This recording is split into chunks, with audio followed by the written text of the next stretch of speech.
popping? So yeah, talking about me being the prophet of consoles right now. I predicted these dates.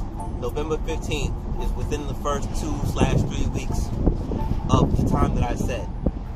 If the rumor of November 8th for Xbox is correct, then I'm officially the god. The console god. The god. The god and has it makes spoken. sense because they can't go on the first day. They can't go on the same day. They gotta be respectful of COD. COD has to make their money since, you know, Activision favors Xbox. So you get people twice. You get them to buy your game on the Xbox 360. Then you have this plan where they can upgrade for $10 or whatever. You get them again twice on the new system. Boom. Activision makes their money, Xbox makes theirs. So you can't come out before November 8th, which is a Friday. You give them a weekend to do what they do, and you get people who jump in early because they don't want to wait one more week for the PS4. Those, you know, unloyal fans. You know what I'm saying? If you come out after that, then you run the risk of, hey, can we get enough buzz before Black Friday for people to go crazy and wait outside stores for stuff that's not going to be on sale? Meaning the store has to use bundles to get you to the store, where they take a hit on software. Yeah, but did they say anything about bundles? From what I understood, it was just. My man. I saw leak bundles for PlayStation My today. man. Yeah. My man. Black Friday, people make bundles, unofficial bundles all the time.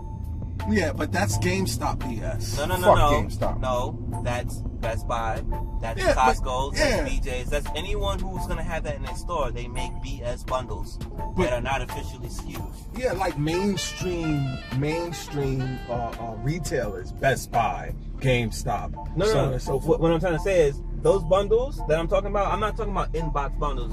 I'm talking about bundles where you buy this console And we'll give you. and these two games come at 20% off or 30% off, meaning at the register, the people at the register have to put in a coupon to make that go through.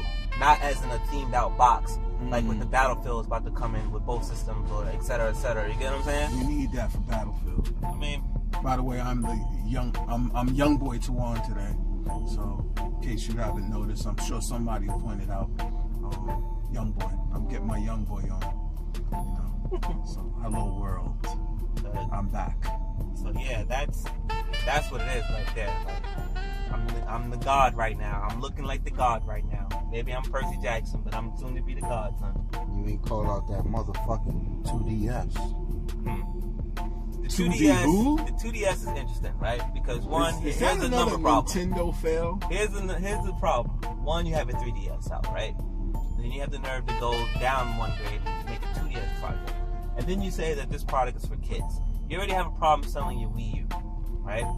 So you need to tell me that you're going to release a cheaper product of the 3DS, which does everything that the 3DS does, it just doesn't play 3D games. So for those people, you're targeting age 4 to 6.5, right? Most parents already have their 5-year-olds on their 3DS, although they paid all that money for it, right?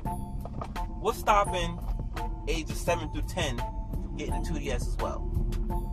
And you completely miss your demographic. Or it's ugly. Who's going to buy that thing? It is ugly. Hold on. I have to interject. First of all, I think that 3D games was one of the worst ideas that anybody could have ever come No, up the with. Virtual Boy was the worst idea that anybody could have came up with. Well, but the bottom line is Another Nintendo fail. 3D anything is dying. Actually, it's dead. My man, the 3DS wins. The 3DS, I mean, it's winning because it's that nothing beats Nintendo Mobile. That's what I want to, and this is another phrase or word that I'm going to coin. Nintendo Mobile. Remember that. From day one, they capitalized on mobile gaming. Yeah, they did. All right, Game Boy and on. Everybody tried to mimic their progress, and they could not do it. Okay, so they released the 3DS because everything was 3D. 3D TVs, 3D movies, 3D this, 3D that. Okay, granted, I got you. But right now, I think the market for 3D anything is a wrap. So they might very well be detecting that there's a dying 3D is a dying market. So here's the 2D. Now, essentially, it's the same thing minus 3D gaming. It plays all the same games from the DS and the 3DS. Who needs it? Who needs 3D gaming? But it doesn't have the folding screen thing. Right. Who? Listen, Terrible. I've played the 3DS. I actually bought it for my girl, and I'm gonna tell you the truth. The extra screen is exactly what it is. Extra. It's extra. Okay, but now I don't need something that looks like a goddamn tablet for my fucking 5 to 7-year-old kid. Yeah, but what's hot on the market now? But tablets. Actual tablet with tablet real estate. Yeah, but Not fake real estate. You know what they should have done with it? They should have made it a functioning tablet. You know what they should have done? I called it the gamepads. The gamepad? The fuck is that? That is the new Impala. The gamepad, like the gamepad they're trying to make everybody else buy. Let's freeze one moment. The Impala. They have allowed some European company, I can't tell you who, I don't know who at the moment, to redesign the Impalas, and I will assure you that is probably the best looking car on the street right now. Well, at least it looks like the wheel's not gonna fall off, so that's a good thing. Yeah. You know, American cars. But American car wheels don't fall off. Actually, American cars are terrible. the last car that I've ever seen wheel fly right off of it was a foreign car. And I suppose your iPhone doesn't drop calls either. I'm sorry, I don't use an iPhone. I have 920. Rush hour traffic. This is not a good Labor Day weekend thing. It's supposed to rain all day. From what I hear. All weekend, actually. You think it'll stop? I don't give a fuck, because I'll be in the house anyway. Yeah, likewise. I don't give a shit if it snows. But yeah, man. I don't know about these Nintendo guys. $50 price drop happened on the Wii U system. $300, $400, $500. 2DS product. They should make a bundle. That's gonna sell. It's gonna sell. The 2DS is going to sell. But Nintendo really does mobile gaming well. And I really just don't like that design. I really don't. Like, I'm not against it. I understand the methodology behind it. You remove the 3D. You make it affordable in a market where, you know, the Vita just repositioned their product. And, you know, I know we all cut jokes on the Vita. yeah, But I was about to say one I right now. checked the numbers on it, my man. It's climbing. It's climbing after how many years? It doesn't matter, because when it's all said and done, they're gonna be up top on top 10, and that's with consoles and handhelds. Like, it's climbing fast. It cracked the top 25. It's sold more than the Dreamcast and the original Xbox. I mean, that is until the Xbox tablet comes out. The tablet won't fit. The tablet's still gonna be a hybrid between Windows 8, so it's not gonna fit the build. You know what I'm saying? We're talking about something pure gaming. Yeah, like the PSP. Like the PSP, right? And it's going to outsell the PSP. Sir, I have two PSPs in my home. And that's why you just said two PSPs in your house. Both of them, one of them was paid for. The other one was a perk from someone's job that I dare not name. And the one that was paid for, ironically, no longer plays the games. I can't tell you why, rhyme or reason. It's fucking 8 years old. Yeah, well, you know, but they're both 8 years old. Why is only the one that got paid for non-functional?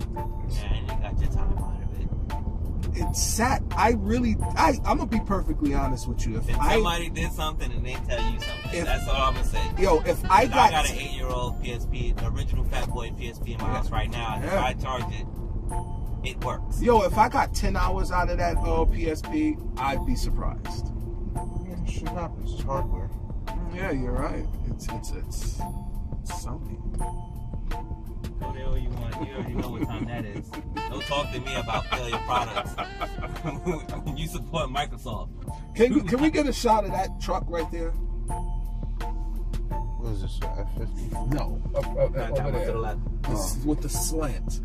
That is what happens when you put rims on a Ford SUV that uses air ride suspension. Do you remember what used to happen? Yeah. It's really, really horrible. A horrible feel to ride in a vehicle like that. Isn't that a Lincoln? Yes, Lincoln Navigator. But they had issues with that from the get-go, right? Yeah, they never really seemed to get air ride suspension correct. It didn't matter whether it was a car or a truck. Fucking Dave Chappelle shit. Yeah, I was about to go in. Dave Chappelle thing was crazy. Dude walked off stage. He got heckled. I saw the videos. They were going in on Dave, man. Dave Chappelle my got man. heckled. Man. It's like, but from what I'm hearing, he's been doing a country tour, and he's been doing this all over the country. But then the question is, when did these people start heckling him? Did he just go on a tangent in one of his shows, and it's just because now with social media they could just follow you with any story now, or did he was really off his game one night, or is he really at the point where it's like, again, fuck all you, I'm going to Africa? You get what I'm saying? So I would really love to know what's going on with him. What city? That's not him. What city was he in? Hartford. Hartford is the blow up point. Connecticut? Yeah, this was his latest show. I think last night. What? And this is, has he frequently been heckled, or is this just a? I don't know if it's a continuous thing, but I do know last night from the video that I heard, Dave Chappelle ain't supposed to get that kind of treatment. He I mean, he's not. They heckled him to a point where I think they said he just stopped speaking. Like he just sat there, And read a book. did some smoked a cigarette or something. Read a book or something like. You go that super right there. I be seeing rolling past over here, sexy bitch. Goddamn Toyota. Yeah, I'm very. So I don't know. I'm shocked. I would love to hear his thing, and you hear it in his voice, and it sounds like. Well, Nigel was there, He was there. and Nigel said that he didn't blame him. He didn't blame him how it went down. Right. So Nigel's a pretty level dude. Yeah. So I mean, if you say were they heckling him? I mean, I guess they were heckling whatever him the case to the point where. yeah, I mean, he is a professional comedian. he's supposed to not. He's from the hood. He's from the terror side Look at this of one. comedians. Driving and Instagramming. You fucking idiot. It can wait. We got you on camera. And We got you on camera. Look at him. and you know what I mean, he comes from those days where you got to snap back. You snap on the audience to put them in check and all that stuff. He usually does. So my thing is, being that it must have been some real serious stuff for him to be off his game like that. Even if it's not a game, if it's not an off your game thing, it's like a personal thing that's going on either inside or whatever. But the crowd just took it to another level, and it's at the time where you really should be embracing him because people miss Dave Chappelle comedy. Yeah, because Kevin Hart really ain't that fucking funny to me. He says funny things, but I don't think he's a funny guy. Listen, Funny. even Kevin Hart said Dave Chappelle's the greatest. Greatest? Oh no, I won't say that. He might have said of our time. Oh, he probably But meant he his used the word generation. greatest. Oh, He did okay. use the word. Well, he's not even part Maybe of, one he's not of part them. of Chappelle's generation either. You get what I'm saying? Dr. Doolittle. He's after Chappelle. I mean, he's after Chappelle. Y'all motherfuckers gonna respect Eddie Murphy. No, Eddie Murphy is another generation. Yeah, He is another generation. No, Yeah. Eddie Murphy. He's the greatest. Eddie Murphy is the most successful comedian in the history of comedians. Well, yeah. Yeah, Right. and that's because of his career after. Yeah, but he's also funny.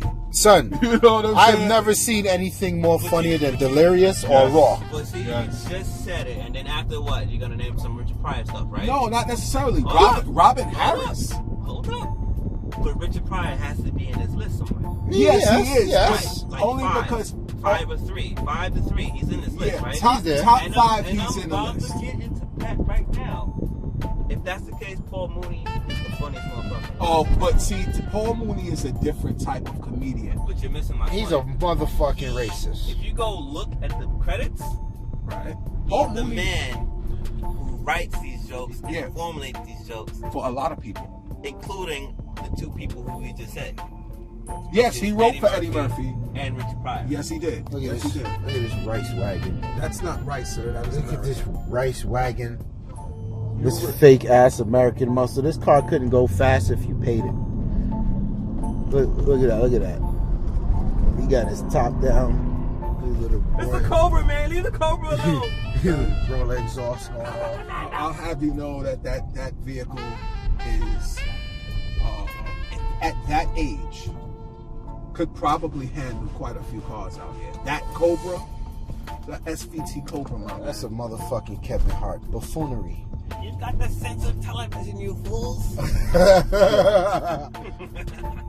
I will never, son. Stop that. I will never, ever in my life see anything funnier than when Eddie Murphy was taking a water break. The chick said, "We love you, Eddie." And the random dude on this, "Shut up, bitch." Yeah. Yo, son. Oh my God, son. Wasn't that bad at all. I'm winded. I'm out of breath. I'm sweating and shit.